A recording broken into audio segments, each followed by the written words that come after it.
India कितना ज्यादा engage कर रहा है इस वक्त दुनिया के साथ।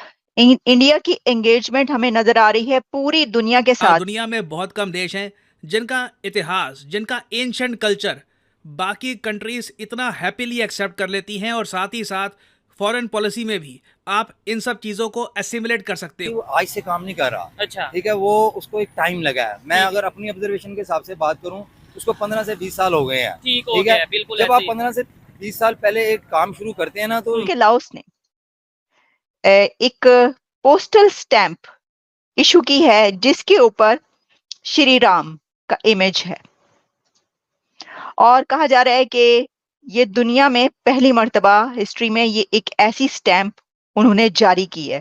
तो जो हमारा मौलवी था उसने कहा कि जो इन स्कूलों में तालीम हासिल करेगा वो काफिर हो जाएगा, जो इंग्लिश पढ़ेगा वो काफिर हो जाएगा। ठीक है, उसके बाद सर सैयद अहमद खान की जो अलीगढ़ की तहरीक है, ठीक है। इन्होंने सर सैयद अहमद को दहरिया का, नेशरी का, काफिर का, और कहा जो इसके स्कूलों में पढ़ेगा इसके कॉलेजेस में जाएगा, और बाद में जो अलीगढ़ यूनिवर्सिटी बनी जो इसमें दाखिला लेगा वो काफिर हो जाएगा। ठीक है। ओ भाई मेरे, इनका कुफर ही खत्म नहीं हो रहा।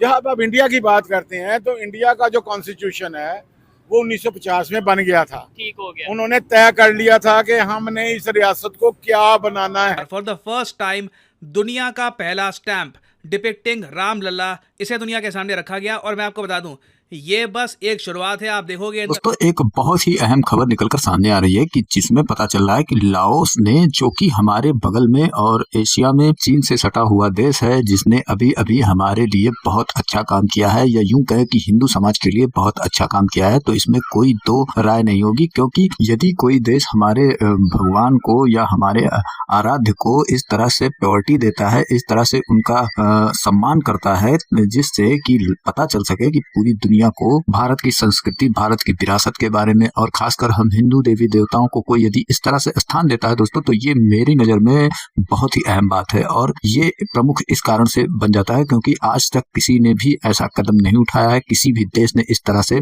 भारत के लिए और भारत आराध्य को, देवी देवताओं को इस तरह से किसी देश ने स्थान नहीं दिया है। लेकिन अब धीरे धीरे लोग स्थान देने लगे हैं, और ये एक पहला कदम है, और इसके बाद कोई ये एंडिंग नहीं है। इसके बाद भी यदि हमारे देश के सरकार लगातार प्रयास करती रहेंगी तो इस तरह की नई नई खबरें आपको आने वाले समय में अवश्य मिलती रहेंगी। तो दोस्तों, हुआ यूं है कि लाओस ने अपने यहाँ पर भारत से बायलैटरल मीटिंग के लिए एक स्टैंप जारी किया है, जिसमें कि उन्होंने भगवान बुद्ध, और इसके बाद में एक स्टैंप जिसमें कि भगवान श्री राम का जो ये रामलला का छवि उसमें चित्रित किया है और प्रिंट किया है। इसके बाद में अब ये एक अहम खबर हो जाती है दोस्तों, और इसलिए ये, क्योंकि ये पहली बार हो रहा है किसी देश ने इस तरह से स्टैंप जारी किया है जिसमें भगवान राम की छवि उसमें चित्रित की है या प्रिंट कराया है। और इसके बाद में अभी तक लाओस ने भी ऐसा कोई कदम किसी देश के लिए नहीं उठाया था, और ना ही भारत के लिए किसी ने कोई कदम ऐसा उठाया था। लेकिन अब चूंकि हमारे विदेश मंत्री एस जयशंकर वहां पर गए थे, और उनकी ही ये तमाम कोशिश है, उन्हीं की ये जो मेहनत है, जिसके कारण आज ये मुकाम उनको हासिल हुआ है। और इसको जानना समझना बहुत ही जरूरी हो जाता है, क्योंकि दुनिया में आपको इस तरह से कभी देखने को नहीं मिला होगा। और ये हम सब देशवासियों का सौभाग्य है कि इस तरह से हमारे साथ में और हमारी सरकार ने इतनी मेहनत और परिश्रम करके उनको किस तरह से इस चीज के लिए कन्विंस किया होगा, किस तरह से उन्होंने इस चीज को समझाया होगा और फिर ये काम आगे बढ़ाया होगा। तो ये बहुत ही अहम है दोस्तों। और अभी ये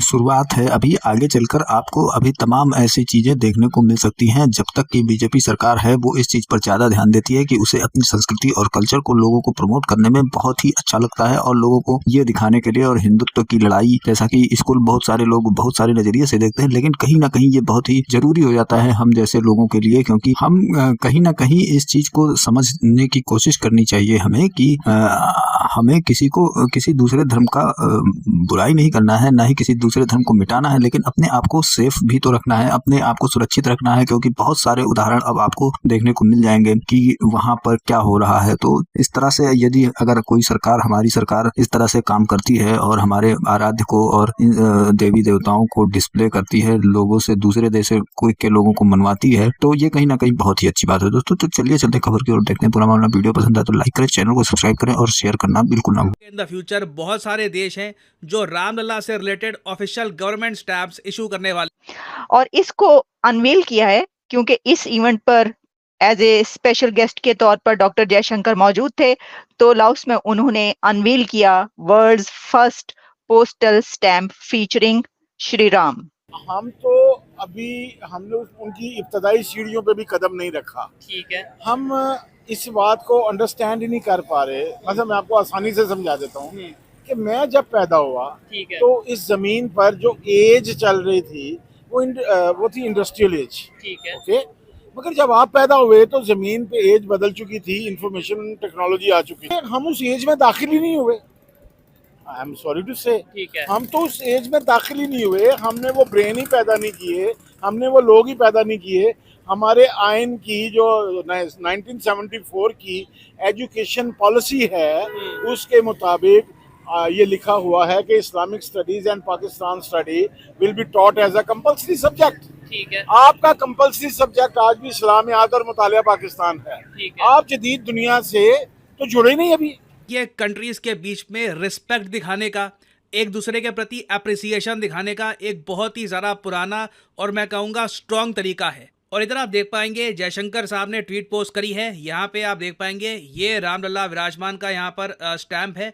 भारत और लाओस का झंडा यहाँ पे आपको दिख जाएगा और एक और स्टैम्प यहाँ पे आपको दिख जाएगा गौतम बुद्ध का। नाउ कितनी सुंदर बात है, भारत के लोग गौतम बुद्ध, रामलला दोनों को अपना मानते हैं। आपको पता होगा प्रिंस सिद्धार्थ को जो ज्ञान की प्राप्ति हुई थी ये भारत में ही हुई थी और उसके बाद इंडिया से बुद्धिज्म एशिया के कई कंट्रीज में फैला है। कहना चाहिए कि ऑनर की बात है उनके लिए भी कि उनको ये ऑनर मिला कि वो वहां पर जाकर। अच्छा, इसी के साथ श्री राम का जो स्टैम्प पेज उन्होंने इशू किया तो उसी के साथ गौतम बुद्ध का स्टैम्प पेज भी है। जैसे कि आप देख रहे हैं कि गौतम बुद्ध का स्टैम्प भी उन्होंने जो है वो जारी किया है और ये दो टिकट्स जो हैं वो हमारे सामने आ रही हैं। सॉरी, ये देखिए, ये है और ये देखिए, ये अलग से मैं अब आपको दिखाती हूँ। ये जी, ये भी एक स्टैम्प उन्होंने। अच्छा, इसके ऊपर भी आप देखिए इंडिया और लाओस का फ्लैग है, ठीक है। और ये आप देखिए, तो ये एक इस वक्त मैं देख रही थी, जब मैंने इसके मुतालिक पढ़ा तो ये कहा जा रहा है कि ये जो पोस्टल स्टैम्प पेज जारी किया गया है featuring Shri Ramlalla of Ayodhya, making it the first country in the world to issue a stamp depicting ये डेटी जिसके ऊपर जो मौजूद है। तो जब हम मौजूदा अहद में टेक्नोलॉजी बाय करते हैं बाहर से, तो जिंदा मिसाल में देता हूँ, जब आपने F-16 बाय किया तो आपके तैयारे यहाँ पे रुक गए, आपके पास पुर्जे नहीं थे। हाँ बिल्कुल, सारी बात है। जब मैंने एक चीज बनाई नहीं, मतलब एक चीज कोई भी टेक्नोलॉजी है, जब अगर वो इश्यू होगा उसका तो जिसने बनाई है मैं तो उसी के पास जाऊँ। लाओस अगर मैं आपको दिखाऊं, यहाँ पे आप देख पाओगे ये हमारा प्यारा भारत और इंडिया से आप अगर ईस्ट को जाओगे तो यहाँ पे आपको दिख जाएगा लाओस। नाउ आप में से अगर कुछ लोग ये पूछ रहे हैं लाओस ये वही कंट्री है ना जहाँ पे इंडियंस को गलत तरीके से ले जाया जाता है और फिर वो लोग स्कैम करते हैं बाकी इंडियंस को। देखो वो वैसे कैम्बोडिया है, कैम्बोडिया में बहुत ज़्यादा होता है ये।